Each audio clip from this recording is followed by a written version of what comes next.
하나님의 말씀을 들으십시오.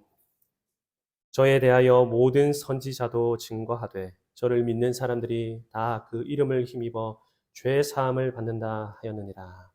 아멘. 이것은 하나님의 말씀입니다. 오늘은 사도신경 강의 12번째 시간입니다. 죄를 사하여 주시는 것을 믿습니다. 라는 제목으로 하나님 말씀을 선포하도록 하겠습니다. 오순절 성령 강림으로 신약교회가 처음 시작된 이후로 교회 회원이 되려면 모두 다 세례를 받아야 했습니다. 초대교회나 고대교회나 중세교회나 또 개신교회나 또 오늘날 21세기 교회나 할 것 없이 모두 마찬가지입니다. 저와 여러분도 어떻게 교회 회원이 되었습니까?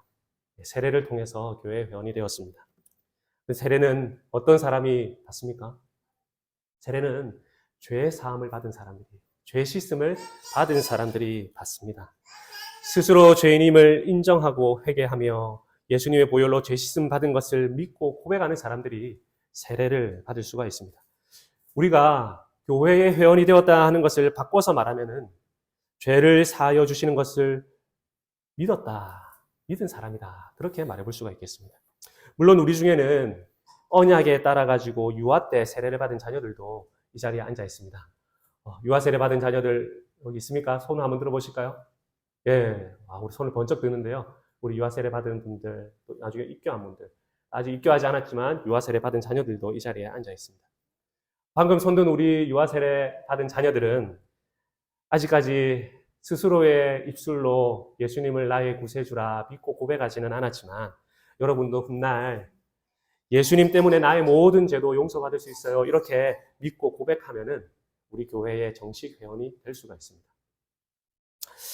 말하자면 누가 교회 회원이라 할 수 있느냐? 모두 다 죄사함의 은혜를 누리는 사람들이 교회의 정식 회원이 될 수 있다. 그 말이 되겠죠. 설교를 준비하면서 우리 남천안 장로교회의 회원 명부를 꺼내서 꼼꼼히 한번 읽어보았습니다. 세례를 베푼 집례자가 누군지, 여러분들이 또 세례를 받은 날은 언제인지, 입교는 언제 하셨는지 그렇게 한번 살펴보았습니다. 다들 세례를 받으셨더라고요. 그렇죠? 네. 그 말은 죄를 사하여 주시는 것을 믿습니까? 라는 이 질문에 믿습니다 하고 고백하고 이미 여러분들이 공교회 회원으로 살아가고 계시다 하는 뜻입니다. 사도신경은 세례신경이고 또한 사도신경에 나오는 고백을 통하여서 교회의 일원이 되는데요.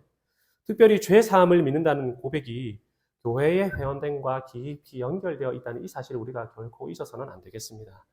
우리가 사도신경 강해를 들으면서 그저 이 사도신경의 자구에 얽매여가지고 이 의미가 무엇인지 현대의 교육 방식을 따라가지고 사도신경을 분석하고 내용을 파악하기만 할 것이 아니라 이미 내가 고백했고 또한 고백자로서 지금껏 죄 사함 받은 자로 살아오고 있었구나라는 이 사실을 우리가 깊이 인식하고 또 이 사실을 떠올리고 새길 수 있어야 하겠습니다. 성도 여러분들은 죄 사함의 은혜와 기쁨을 이미 오래전에 알고 깨닫고 누리신 분들인데 그 은혜와 기쁨을 지금 이 순간까지도 누리고 계십니까? 아니면은 과거에 지은 죄로 인한 죄책감에서 여전히 벗어나지를 못하고 죄 사함의 은혜를 받았음에도 불구하고 그 죄로부터 힘들어하고 있지는 않습니까? 한 주간 짓는 크고 작은 죄로 인해서 하나님의 자녀됨과 구원의 확신이 흔들리고 있지는 않습니까? 또 반대로 죄 사함의 은혜를 오해하고 또 오용해서 여전히 죄 가운데서 죄짓기를 즐기면서 뒹굴고 계시는 분은 없습니까? 죄 사함의 은혜와 기쁨을 맛보는 것이 그저 교회 회원으로 가입할 때 과거의 한 사건이 아니라 매주일, 매 순간 우리에게 허락된 일임을 깊이 경험할 수 있기를 간절히 바랍니다. 만일에 그렇지 못하셨다면 오늘의 설교가 여러분들에게 큰 해답이 될 수 있기를 간절히 바랍니다. 아멘이십니까? 예. 먼저 죄 사함의 은혜를 말하기 위해서는 우리가 죄인이라는 좀 무거운 이야기로부터 시작을 해봐야 하겠습니다. 원래 사람은 죄인이 아니었죠. 하나님께서는 남자와 여자를 선하게 창조하셨습니다. 하지만 아담의 불순종으로 인해서 모든 인류는 죄의 결과를 함께 지녀야 했습니다. 아담은 한 개인이기 이전에 모든 인류를 대표하는 언약의 대표자였기 때문에 그의 불순종의 결과는 온 인류에게 미치게 되었습니다. 그 영향으로 인해서 아담의 후손들은 태어나면서부터 전부 다 죄인으로 태어납니다. 태어난 지 얼마 안 된 갓난아기들도 마찬가지죠. 천사 같은 아이를 품에 안은 엄마는 나의 이 아기가 죄인이라는 이 사실을 쉽게 인정하기가 어려울 것입니다. 방긋방긋 웃고 새근새근 잠자는 모습을 보면 얼마나 사랑스럽습니까? 엄마가 까꿍까꿍 하면은 베넷짓을 하는 그 모습을 보면서 보통은 참 아기 천사 같다 이렇게 생각을 하지 이 아이가 죄인이라 그런 생각을 잘 할 수가 없을 것입니다. 하지만 엄마들은 알죠. 그리 오랜 시간이 지나지 않아서 이 사랑스러운 내 아기도 죄성이 있다는 것을 깨닫습니다. 여러분 한 18개월만 지나보십시오. 그러면은 이 아기에게도 죄성이 있구나 하는 걸 다 깨닫죠. 또 한 5, 6년만 지나보십시오.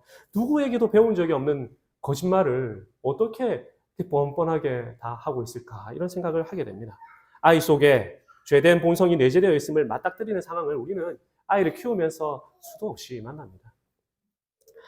참회록을 썼던 어거스틴이 유아기의 죄성에 대해서 이렇게 말을 했습니다. 아기가 가지고 놀면 해로운 것들을 가지지 못하게 한다고 부모에게 울며 떼쓰는 짓, 나의 그릇된 욕심을 들어주지 않는다고 나보다 나이가 많고 지혜로운 어른들에게 사납게 성내던 짓, 나에게 해로움을 알고서 내 말을 들어주지 않던 어른들을 향해 원한을 품고 해를 끼치려고 했던 짓들을 어찌 좋은 것이라 할 수가 있겠습니까? 그러므로 어린아이가 순결하다 함은 그 마음 자체가 좋아서가 아니라 그 몸의 지체가 아직 연약하기 때문입니다. 정말 그 본질을 꿰뚫는 통찰입니다. 성내고 떼쓰고 부모를 때리는 일들 누구에게도 배운 적이 없는데 아기들은 어떻게 그런 행동을 할까요? 참회록의 또 다른 한 대목을 읽어보면 이렇습니다. 나는 일찍이 어린 아기가 질투하는 것을 보고 알게 되었습니다. 아직 말도 할 줄 모르는 아기가 제 젖을 빨아먹고 있는 다른 아기를 보자 새파랗게 질린 얼굴을 하고 있었습니다. 자기가 배부르게 먹은 뒤에 남아 흐르는 젖인데 배고파하는 아기와 살기 위해 젖을 필요로 하는 아기와 함께 나눠 먹기를 싫어하는 그 질투심을 보면서 어찌 순결하다고 할 수가 있겠습니까? 어린 아기이기 때문에 그런 짓을 해도 받아주는 것일 뿐이지 어른들이 만일 그런 짓을 한다면 참고 받아주지 않을 것입니다. 어린 아기들도 죄성으로부터 발현되는 행동들이 있습니다. 죄성이 있지만 아직까지 힘이 주어지지 않았기 때문에 크게 나타나지 않는 것일 뿐이지 모든 인간은 나면서부터 죄인으로 태어나는 것이죠. 그것이 바로 우리가 경험하는 바고 또한 성경이 우리에게 알려주는 바입니다. 여러분 자라서는 어떻습니까? 오늘날 뉴스를 장식하는 범죄들이 많이 있습니다. 폭력, 절도, 살인, 강간, 방화, 위증, 무고, 사기, 탈세, 명예훼손 등등 얼마나 많은 죄들이 있는지 모르겠습니다. 어떻게 사람들이 짓는 이 죄들이 가지수가 수백, 수천, 수만 가지나 됩니까? 아이 때랑 달리 어른들이 짓는 죄들은 어쩜 이리도 그 강도와 죄의 심각성에 있어서 큽니까? 죄의 열매를 맺도록 만드는 죄의 뿌리가 모든 사람의 마음에 있기 때문입니다. 우리는 그것을 가리켜서 원죄라고 부르죠. 원죄.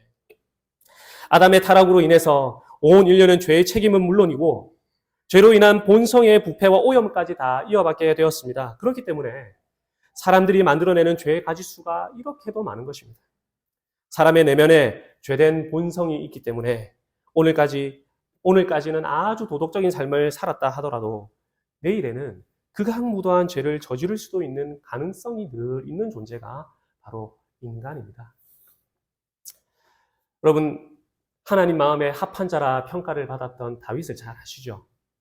다윗이 얼마나 겸손하고 훌륭한 왕이었습니까? 전쟁에 나갈 때면 늘 하나님께 물어보고 전쟁에서 획득한 전리품도 전쟁에 나가지 않은 자들에게도 공평하게 나누어주고 자기를 죽이려던 원수 사울왕의 목숨도 몇 번이나 살려준 사람입니다. 심지어 사울왕의 옷자락 끝을 살짝 베어낸 그것이 마음의 가책이 되어가지고 하나님께 통해 자복했던 사람이기도 합니다. 그런 그가 간음과 도둑질, 거짓 증언과 살인을 일삼았다는 사실이 이해가 되십니까? 세상의 판단은 그가 그런 범죄를 저질렀기 때문에 죄인이다 말할지 모르겠지만 성경은 전혀 다르게 이야기합니다. 그가 죄인으로 태어났기 때문에 죄를 지었다. 그렇게 말을 하는 것이죠. 시편 51편 5절에 보니까 내가 죄악 중에 출생하였으며 모친이 죄 중에서 나를 잉태하였나이다. 그랬죠. 이것이 바로 인간의 실상입니다. 어린 아기 때에는 우리의 죄성이 그저 울거나 떼쓰거나 자두만한 작은 손으로 엄마를 콕콕 때리는 정도에 지나지 않지만 성인이 되어가지고 힘과 능력을 가지게 되면은 파괴적인 죄의 열매들을 얼마든지 맺을 수도 있는 사람이다. 그 말이죠. 이런 죄인에게 하나님의 율법의 잣대를 다 가져다 대면은 모든 사람이 죄인이라는 것이 드러납니다. 율법을 통해서 죄를 깨달을 수 있기 때문이죠. 레위기 5장 17절에는 만일 누구든지 여호와의 금령 중 하나를 구지 중에 범하여도 허물이라 벌을 당할 것이니 그랬습니다. 여호와의 금령 중에서 하나만 어겨도 벌을 받습니다. 그리고 고의로 어긴 것이 아니라 부지 중에 어겨도 벌을 받느라 죄니라 그렇게 말을 했습니다. 뿐만 아니죠. 야고보서 4장 17절에 보니까 사람이 선을 행할 줄 알고도 행치 아니하면 죄니라 말합니다. 심지어 선을 행하지 않는 것도 죄다 이렇게 말을 하고 있습니다. 불법을 저지르지 않는 것까지는 우리가 할 수 있다 하더라도 선을 행하지 않는 것도 죄라 한다면 우리 중에 죄인이 아닌 사람이 누가 있습니까? 죄인들이 만든 세상의 법의 기준으로는 저 사람 참 법 없이도 살 수 있는 도덕적인 사람이다 평가를 할 수 있을지 모르겠지만 하나님의 법인 율법을 딱 가져다 대면은 죄인 아닌 사람이 아무도 없습니다. 그래서 우리 신앙의 선배들이 이 성경의 가르침을 따라가지고 죄를 정의하기를 이렇게 정의를 내렸습니다. 죄가 무엇입니까? 하는 질문에 죄는 하나님의 법을 순종함에 있어서 부족하거나 혹은 그 법을 어기는 것입니다. 어기는 것뿐만이 아니라 순종에 부족한 것도 죄다 그 말이죠. 너무나 확실하고 분명한 죄의 정의입니다.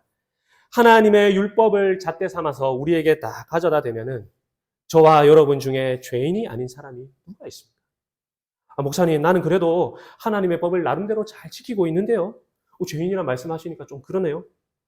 여러분, 나름대로 잘 지키면 안 되고요. 조금도 모자람 없이 지켜야 죄가 안 됩니다. 성도 여러분은 하나님의 법을 조금도 모자람 없이 지켜보려고 몸부림쳐 보신 일이 혹시 있으십니까? 저는 거의 반강제적으로 그런 기회를 얻어본 일이 있습니다. 26살 되던 해에 건강이 심히 악화되면서 죽을 날을 손으로 헤아렸던 시절이 있었습니다. 이제 얼마 뒤면은 하나님 앞에 곧 서게 되겠구나 하는 생각에 겁이 얼마나 나든지 동시에 어떤 생각을 했느냐, 내가 이따위로 살아서 하나님 앞에 당당히 설 수 있을까 하는 생각이 들었습니다. 사실 이런 생각을 했다는 것 자체가 복음에 대한 이해가 깊지 않다는 말이죠. 내가 이따위로 살아서 하나님 앞에 설 수 없을 거야 이 말 바꿔서 이야기하면은 하나님 받으실 만한 선한 행위를 내가 많이 해야 하나님 앞에 떳떳할 수 있을 거야 이 말 아닙니까? 행위로 나의 어떠함으로 하나님 앞에 설 수 있는 것이 아님에도 오직 예수 그리스도로 힘입어서 그분 안에서 내가 하나님께 나아가는 것인데 이 복음에 대해서 26살에 저는 제대로 이해하지 못하고 그릇된 신앙관을 가지고 있었던 것입니다. 그러니까 이 죽음을 앞두고 있던 그 시간 동안을 어떻게 보냈겠습니까? 나의 행위를 더 바르게 해야 한다 생각하면서 하나님의 법에 순종해 보려고 악착같이 발버둥을 치면서 보냈습니다. 아침부터 저녁까지 하나님의 율법에 순종해 보려고 부단히 애를 썼습니다. 마태복음을 읽으면은 주님 말씀하시는 그 명령들이 얼마나 많습니까? 하라고 하면은 하고, 하지 말라고 하는 것은 하지 않고, 정말 남김없이 모두 다 지켜보려고 애썼던 것이죠. 죽음이 바로 앞에 와 있다 생각을 하니까 그랬습니다. 더 이상 회색지대를 만들 수가 없었던 것이죠. 성도 여러분, 주님께서 하라고 명령하신 이 명령들, 여러분, 적당히 하면요, 우리 다 괜찮은 사람이라 이래 착각을 합니다. 하지만 하나도 남김없이 모두 다 지키려고 순종하려고 해보면은 이루 말할 수 없는 절망감에 빠집니다. 이것이 내 힘으로 정말 도무지 안 되는 것이구나. 하나님께서는 어떻게 내가 지킬 수도 없는 법을 이렇게 순종하라고 요구하십니까? 큰 절망과 함께 이런 고백이 터져 나온다 말이죠. 사실 이런 고백의 자리까지 나아가게 만드는 것이 바로 율법의 역할입니다. 우리에게서 이런 고백이 튀어나온다면은 나로서는 도무지 지킬 수 없다는 것을 깨닫고 절망하면서 하나님 나에게 왜 이런 명령들을 요구하십니까? 지킬 수도 없는 것을. 이런 고백이 터져 나온다면은 그제서야 우리는 율법의 안내를 받아서 제대로 된 길을 가고 있는 것이죠. 그렇지.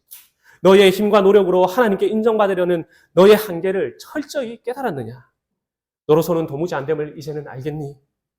율법을 지켜보려고 하니까 너는 하나님의 법을 순종함에 있어서 늘 모자르지. 하나님의 법을 지키겠노라 기도하고 다짐하고 눈물을 흘려도 다음 날이 되면 또 어기는 것이 바로 너라는 사실을 진짜 깨닫게 된 거니? 나는 10년이고 20년이고 이 사실을 너에게 가르쳐 줄 수 있어. 하지만 너가 이 사실을 깨달았다면, 그렇다면은 이제 너는 너 자신을 봐서는 안 되고 오직 그리스도를 바라봐야 돼. 하나님의 법에 온전히 순종하신 예수 그리스도를 의지해야 해. 너가 받아야 할 죄의 형벌을 대신 받으신 그분을 붙잡아야 돼. 이것이 바로 율법이 하는 역할입니다. 하나님의 법을 순종함에 있어서 모자르거나 그 법을 어긴 것이 죄라 한다면은 우리 중에 죄인이 아닌 사람이 누가 있습니까? 내가 정말 죄인이 아니다 생각한다면은 이 율법을 하나도 남김없이 다 지키려고 해보십시오. 죄인이라는 것을 곧장 깨달으실 수가 있습니다. 내가 죄인이라는 사실을 인식하는 정도의 차이는 사람마다 조금씩 차이가 나겠지만 우리 중에 죄인이 아닌 사람은 아무도 없습니다. 율법의 잣대로 봐도 죄인이고 성경의 기록을 봐도 죄인이고 어려서부터 나타나는 죄성을 면밀히 관찰을 해봐도 우리 안에 죄성이 가득함을 깨달을 수가 있습니다. 우리 모두가 죄인인데요.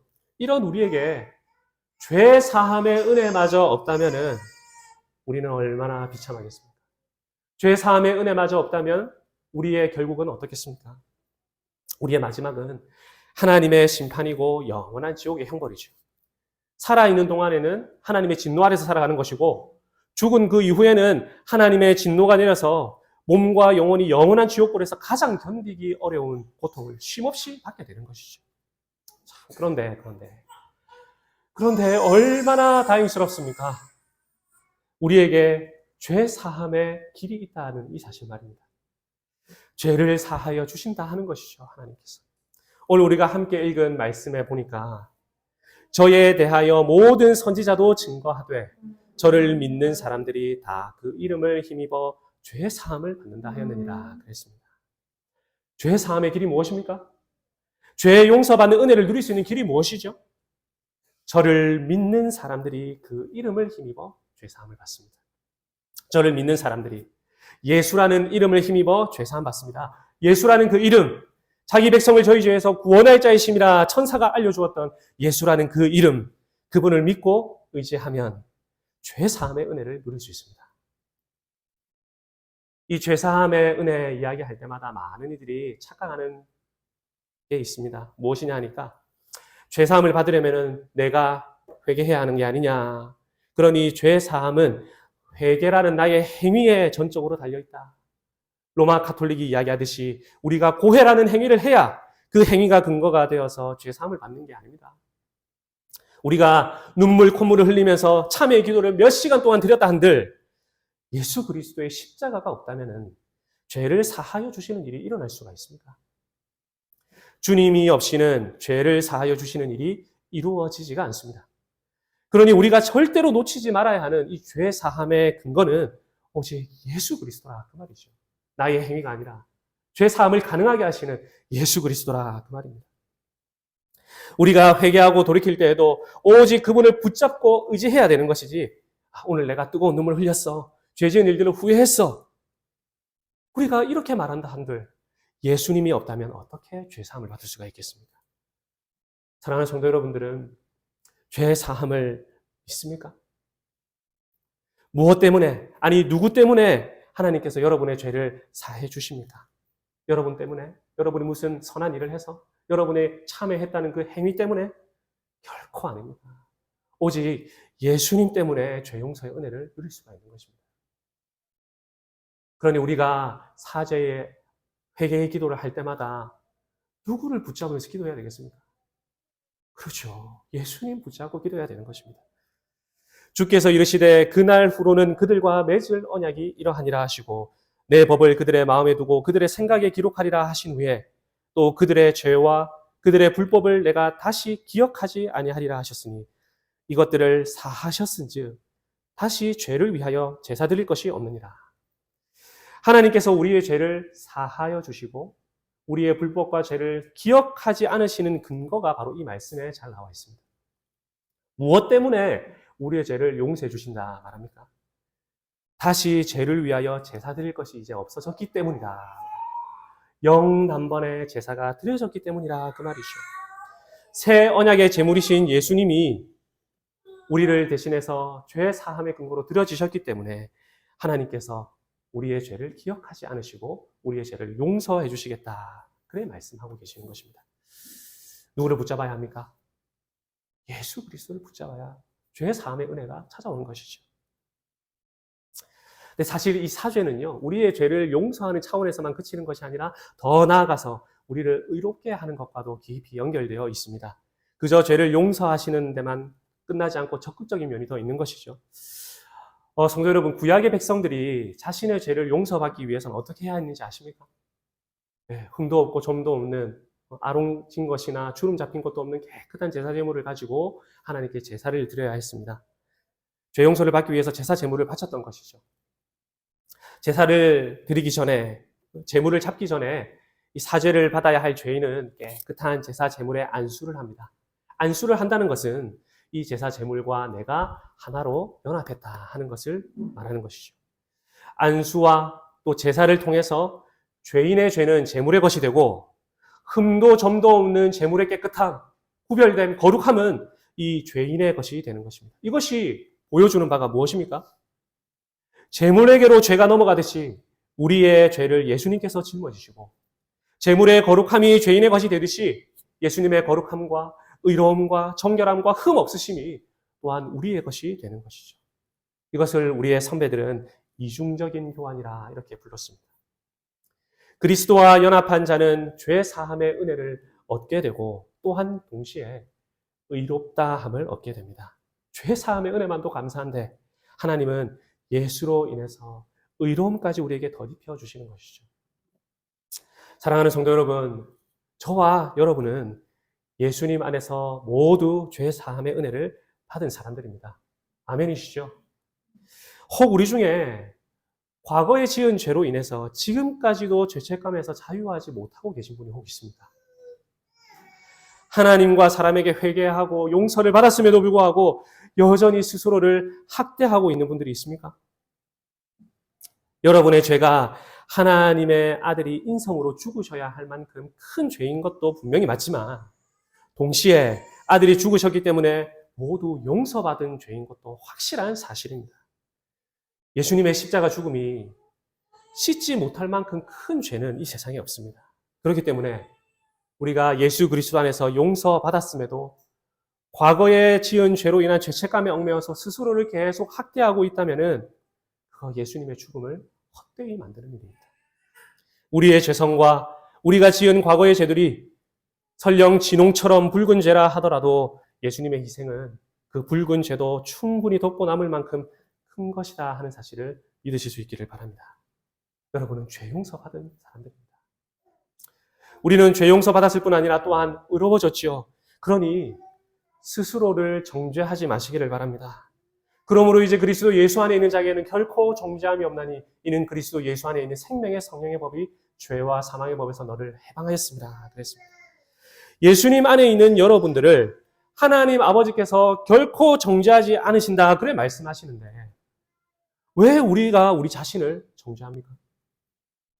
여러분의 판단이 하나님의 판단보다 옳다고 생각하십니까? 여러분은 예수 그리스도 안에서 의로워졌습니다. 예수 그리스도 안에 있는 여러분들을 하나님이 결코 정죄하지 않으신다 하는 사실을 믿으실 수 있기를 바랍니다. 이 사실을 믿지 못하고 여전히 나는 죄인이야, 나는 못난 놈이야, 나는 나쁜 놈이야 이렇게 한다면은 여러분이 지금 하나님의 자리에 앉아있다 그 말입니다. 죄에 대한 최종 심판자께서 그리스도 안에 있는 우리를 더 이상 정죄하지 않으셨다면 그것으로 끝난 것입니다. 그리스도 안에 있는 여러분은 용서받은 죄인이면서 또한 동시에 정죄받지 않는 의인이라 하는 그 말이죠. 이 사실을 굳게 믿으실 수 있기를 간절히 바랍니다. 마지막으로 이 말씀을 좀 드려야 되겠습니다. 우리는 매주일 삼위 하나님을 예배하기 위해서 이 한자리에 모입니다. 그리고 하나님의 말씀, 곧 율법을 듣습니다. 그리고 율법의 자신을 비추어 보면서 우리의 죄를 고백합니다. 죄를 고백하고 난 후에는 죄 사함의 선언을 듣죠. 우리가 오늘 예배 중에 다 했습니다. 그렇죠?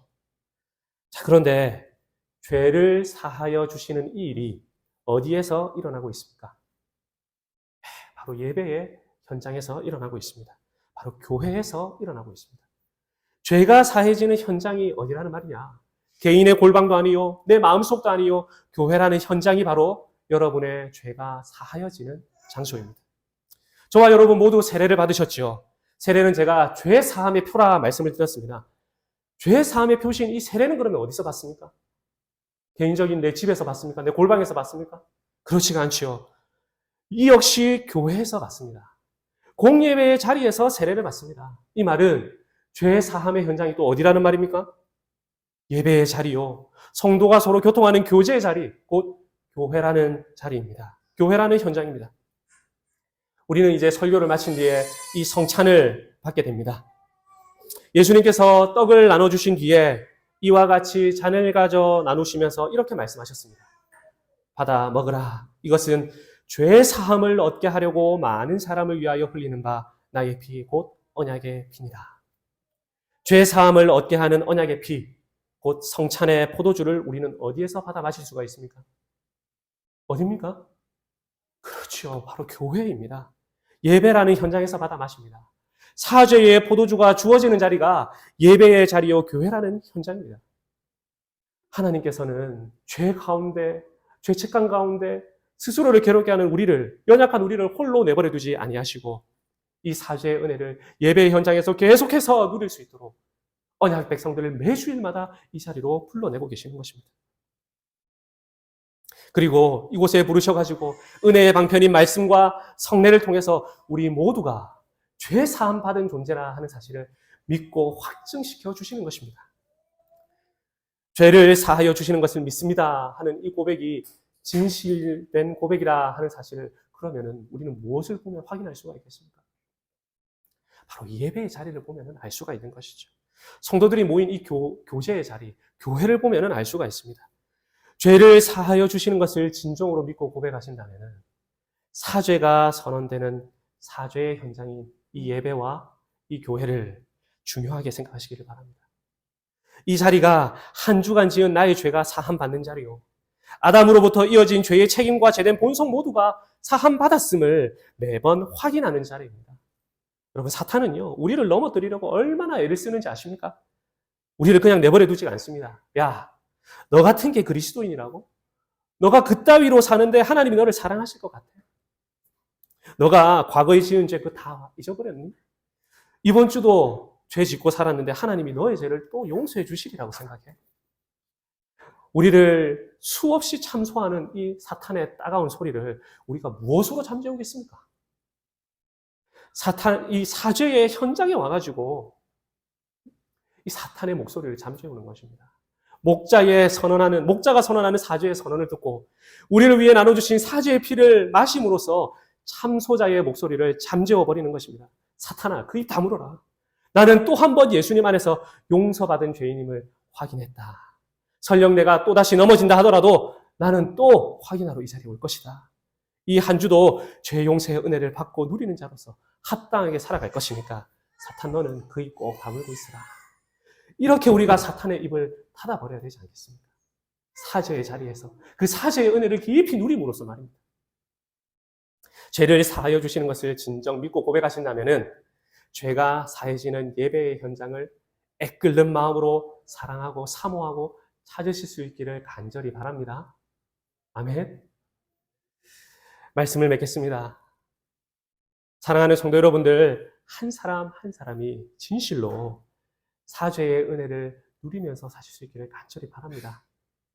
예수 그리스도 안에서 우리의 죄들이 사함 받을 수 있음을 믿고 그분만을 굳게 붙잡을 수 있기를 바랍니다. 나의 행위나 회개의 기도 그 자체를 붙잡는 것이 아니라 예수 그리스도를 굳게 붙잡으시기를 바랍니다. 그분 때문에 여러분의 모든 죄가 사함 받는 것입니다.